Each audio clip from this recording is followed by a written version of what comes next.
some of those adjustments. Now, I suppose you could say, do you want to show that off now? Because going zone was a big change. And it changed. Again, Jason Tatum didn't do much in the fourth quarter. I think part of that were the zone looks that the Bucks threw at them and said, okay, fine, we're going to play zone. We've seen the Bucks get more comfortable playing that, but it allowed them to play Bobby Portis at the 5. And again, that's why we mentioned you didn't play Brook Lopez basically at all in the fourth quarter. You were smaller, but it allowed you to move around a bit more. It put more shooters, not to say Brook isn't, but it put more shooters on the floor. And you got by with it, despite not having a rim protector, because of that zone. And when the Celtics tried to counteract that and say, okay, well, we can attack Bobby Portis then in the zone, and we'll run some screens right near the free throw line.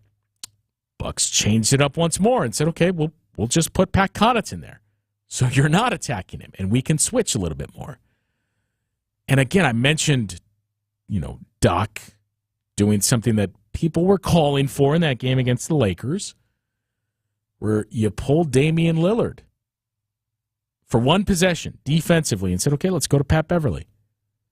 Learning from, all right, we wanted Dame on the floor, and Doc gave his answer after that Lakers loss of, I didn't want to make the change because I thought we could get a stop, and I didn't want Dame off the floor, right? We wanted to get a stop with Dame on the floor and attack.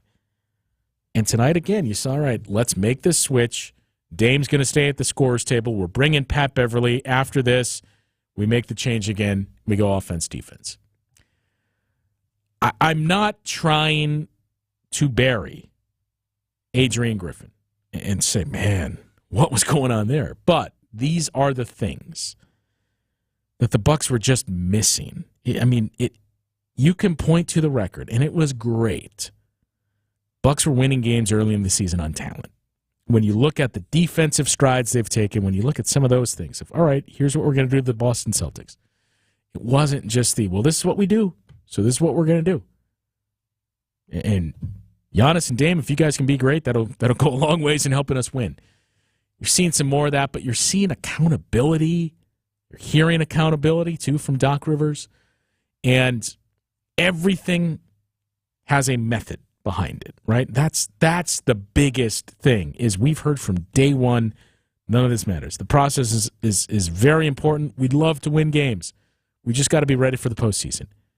And you've heard that from day one, from Doc Rivers, of, look, we got to get ready for the playoffs. I think we'll get there, and you've heard that slowly shift to, I'm seeing it. I like what I'm seeing. We're not there yet, but I like what I'm seeing. And the line tonight, it's not a moral victory. Celtics won this battle. He didn't say we'll win the war. He said we will fight the war in the postseason. And I like where we're headed. 855-616-1620, the number to join us tonight on Bucks Talk. Again, Cavaliers lose tonight. That is very, very helpful for the Bucks in their quest to remain in those top few spots in the Eastern Conference. Knicks were idle. And you look at the schedule that's ahead for the Cavs. It's very interesting. Now, the Knicks have a tough matchup tomorrow night as well. We'll preview that one and take a look at the week ahead, the games you do need to pay attention to here in these next few days. We'll do that after this on Bucks Talk. You're listening to Bucks Talk. I'm going to say it again. Our mission is to protect and uphold our reputation. And what that means is wherever we go, we make it better for those in need of our services and the great people we have working with us. Our reputation matters. Over the years, we've cut our losses with a handful of people that just didn't live our values as much as we'd like. And a lot of them, if not all of them, still work in the industry today. I say this because I want you to know when you work with Semper Fi, character counts. It's why you can count on the industry's hands-down best lifetime workmanship warranty that now includes free annual inspections. And it's why we always have one project manager per job, which is absolutely not the industry standard. When you're paying for a brand new roof to go on what's likely the biggest investment you have, you want it done right, and you want to be able to count on the people doing it. This is Brad Youngworth with Semper Fi Roofing and Exteriors, your local, veteran-owned and operated exterior remodeling company. We keep you safe, warm, and dry. Semper Fi Heart disease won't stop us. Diabetes, allergies, cancer. Nothing will keep the Freighter and the Medical College of Wisconsin Health Network from pushing Wisconsin ahead.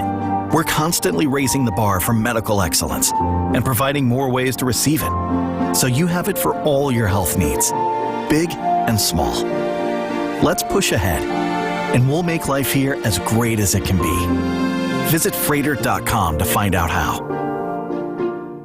Music director Ken David Mazur and the Milwaukee Symphony Orchestra would like you to join them this month for Bachfest at the Bradley Symphony Center.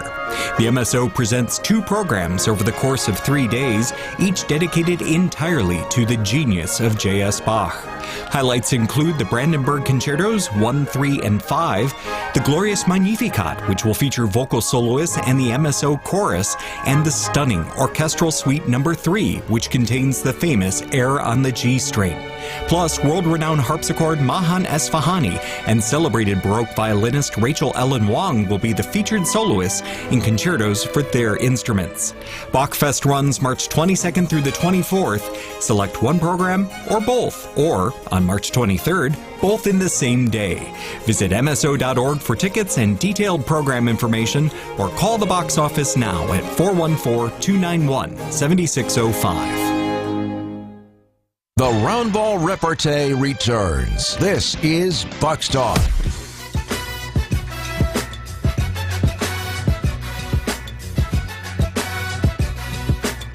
All right, so one other thing to point out here is after this game tonight, now I'll have this caveat, in the next week or so, it's probably going to climb once more.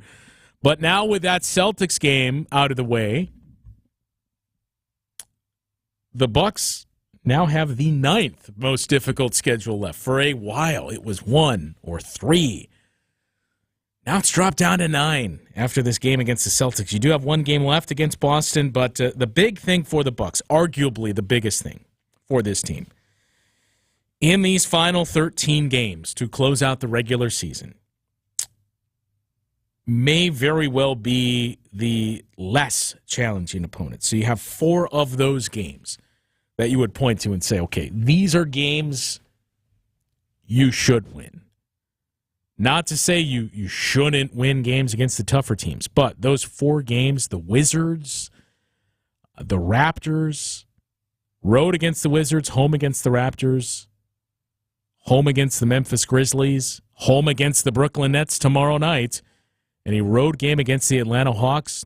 Of those games, those 4 games, 5 games, I beg your pardon, only 1 is against a team that's going to be in the postseason. The Atlanta Hawks are going to be in the play-in tournament. Wizards, Raptors, Grizzlies, and Nets are not. Those 4 games especially, I'm not going to say must win. You should win those games. And look, if you can win all 5 of those games in your 13 games remaining, if you can win those games, the winnable games, the games that you absolutely should win, that's going to go a long way in holding off where you are. I think realistically, when you look at where the Bucks currently sit in the standings, again, you win those 5 games, that bumps you to 49 wins. You're probably going to have to get to 52 at least to hold on to that 2 seed. So that's what makes those games very, very important for the Bucks. But it's a tough stretch. But again, that may be what you need. You know, when we look back at 2021, you think about the attitude that team had, where it was, we're not ducking anybody.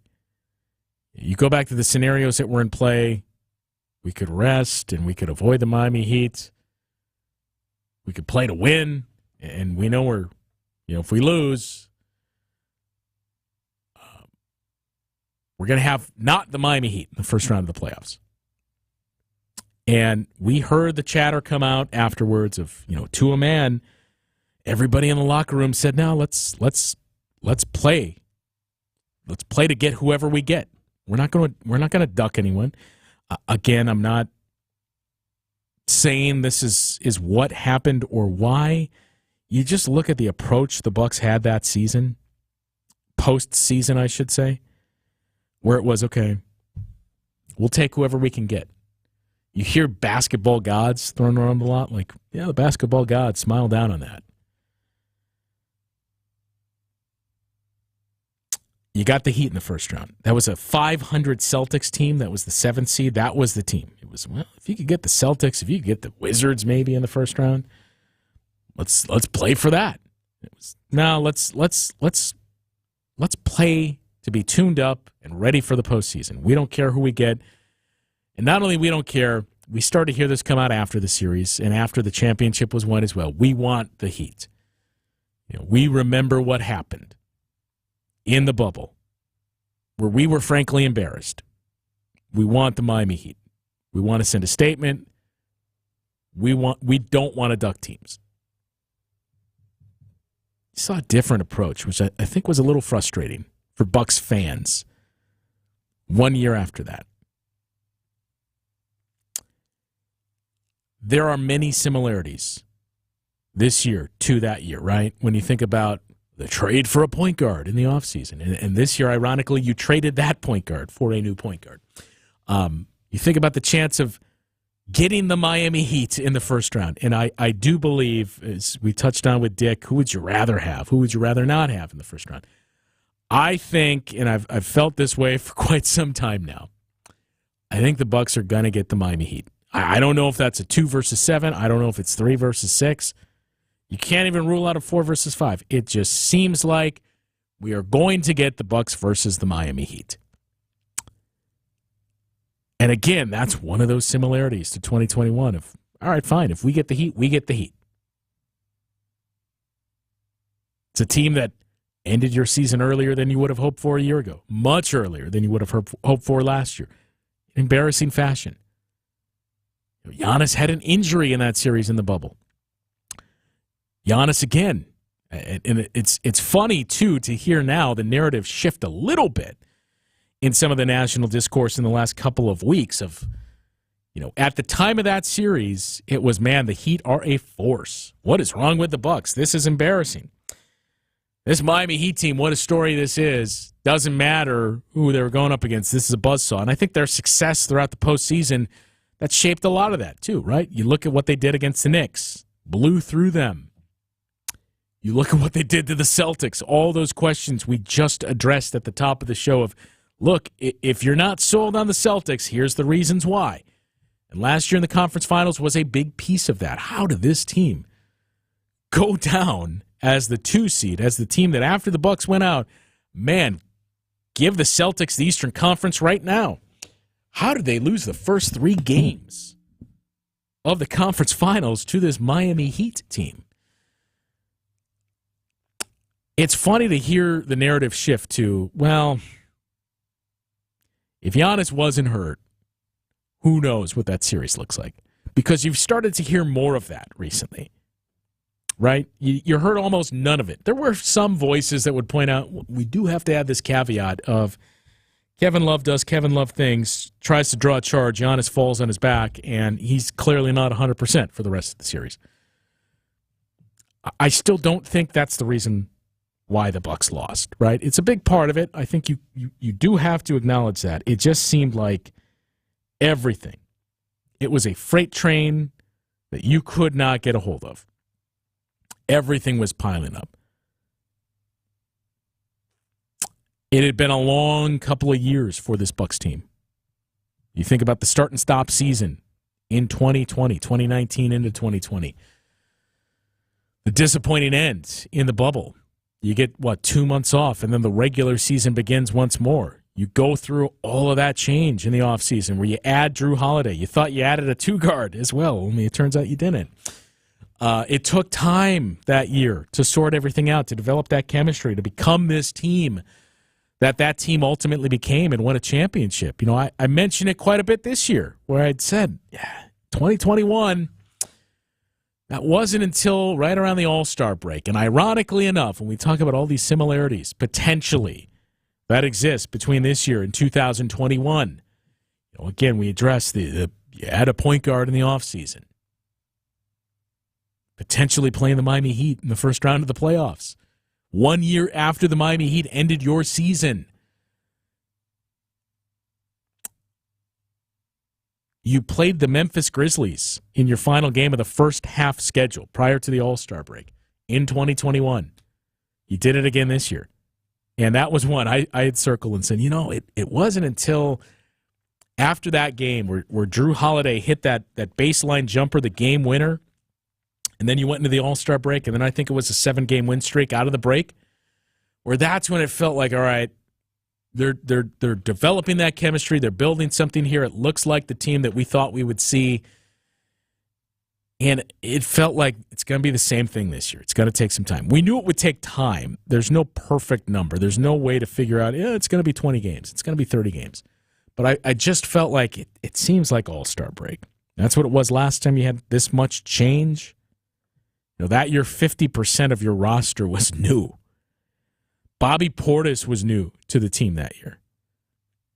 You brought in DJ Augustine, who was eventually traded along with DJ Wilson, who, by the way, speaking of the Sixers and potential first-round matchups, our old pal DJ Wilson just signed a 10-day contract with the Philadelphia 76ers. But you brought in P.J. Tucker right around the trade deadline.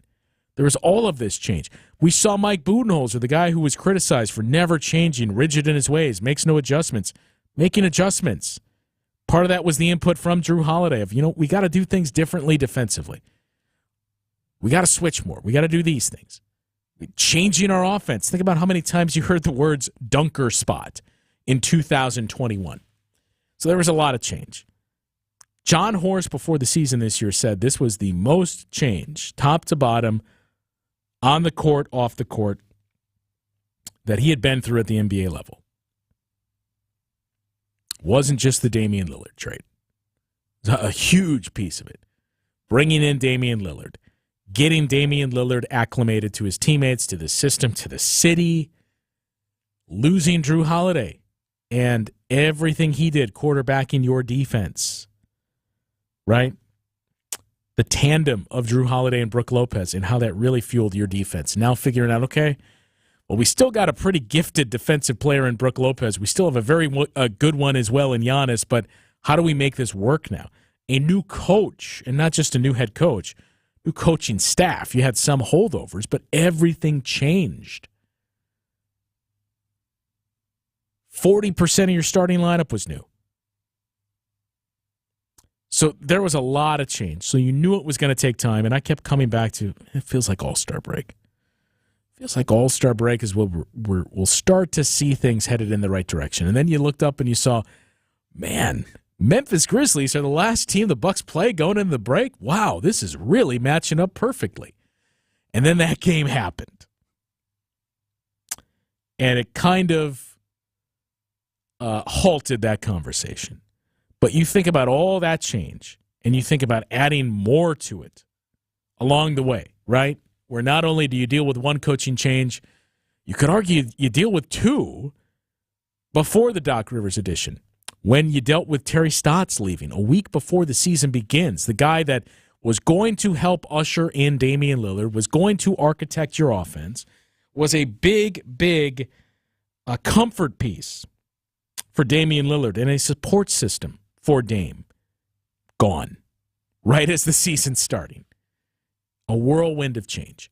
And I talked about this after the game against the Suns, but I do think it's worth repeating, is that two very good games now that you've seen from Damian Lillard back-to-back. I know we mentioned this on the Suns broadcast, but Dame has not had a stretch of 5 consecutive games this season, scoring 25 or more points. And I know there's been this narrative of, do you think the Bucks would do the trade again if they knew that Drew Holiday would end up in Boston? 100%, for the reasons we talked about a few moments ago with the half-court offense and how important and imperative that is to have a viable half-court offense in the postseason. 100%. I firmly believe, even if you told John Horst, look, you make this trade, Drew's going to Boston. Do you still want to make this deal? Yes, they would. Because I think you got the sense of, we can't keep doing the same thing over and over. As good as Drew Holiday is, as much as he does for us, in the community, certainly on the floor, we can't keep doing the same thing. We're an aging roster. We're a group that's been together for a while. We're getting old. And look, the last 2 years, maybe it's injuries. Maybe it was Giannis getting hurt in that series against the Miami Heat. Everything Coach Budenholzer was dealing with off the court. Maybe the year before, Chris Middleton gets hurt. Yeah, we didn't really feel like we got a chance to properly defend our title. Regular season, too. You think about the Brook Lopez absence. But you just couldn't keep doing the same thing over and over and expect a different result. But I do also think when we examine that trade, part of the, is this the Damian Lillard we expected to see? People point to 25 points. Hasn't had a stretch of 5 games or more. Look, number one, nobody outside of Giannis has done that this year. Nobody outside of Giannis did that last year. Nobody outside of Giannis did that 2 years ago. So you see the trend here. You have Giannis, right? There's not going to be, unless Giannis is off the floor, there is not going to be these prolonged stretches of somebody else scoring a ton of points with Giannis. So that's part of the trade-off. I understand what Damian Lillard brings, but that's been the adjustment for both of these guys, for Giannis and Dame. There's more comfort for Giannis than there is for Dame, but Damian Lillard is adjusting to going from being the Giannis of his team to playing with Giannis. And I think we could take for granted, or have taken for granted, how difficult of an adjustment that is for both of these guys, for Chris Middleton, for Brook Lopez, for everybody. But also, and this is not to discount Drew Holiday. Drew Holiday is an incredibly pliable guy. He is maybe the ultimate plug-and-play guy. You could take him from one situation because of what he brings, drop him in, and he's going to fit in seamlessly. Right? Not to say that smaller aspects won't take time to really hone and develop, but in terms of plug-and-play, it's easier to do it with Drew than it is for Dame. It's probably not going to be until next year that you see the full comfort, hopefully in the playoffs. But the long story short here is it's going to take time, but I do feel like we're starting to come out of the tunnel. In these last 2-3 weeks, you're starting to see those things develop. And tonight, I think, was another one of those signs and a big, big step forward for this team. We'll see if tomorrow night is another one of those, but again, we'll have to keep an eye on the injury report once it gets released tomorrow. No word on if Chris Middleton will play in a back-to-back. Still no word on Giannis either. He stayed in Milwaukee, did not make the trip to continue working out and getting treatment. But the Bucks back at it tomorrow, hosting the Brooklyn Nets. That's a 7 o'clock tip. 6:30 is when our pregame coverage begins. And as always, be sure to stick around after the game for Bucks Talk. We will talk to you then. Visit family-owned Ken Michaels Furniture and our in-store design centers where you'll still find